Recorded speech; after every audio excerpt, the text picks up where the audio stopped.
Namaskar. It is with great pride and pleasure that IIITDM Kancheepuram invites you to the 14th Convocation of the Institute on Saturday 25th July 2026.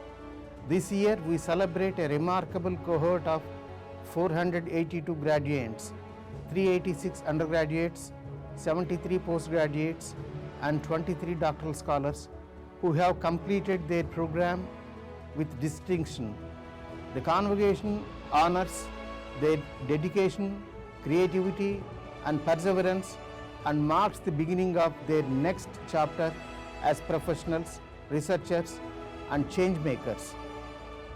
The ceremony will be graced by our Honorable Chairman Dr. Sridhar Vembu.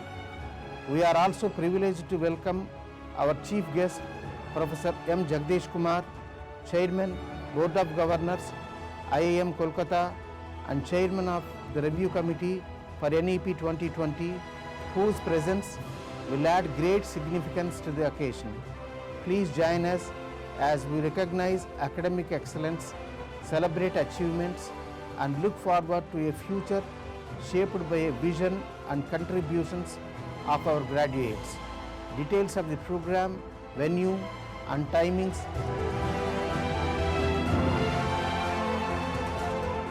we look forward to welcoming alumni, parents, faculty, researchers and industry partners and well-wishers to share in this memorable celebration of excellence, achievement and new beginning.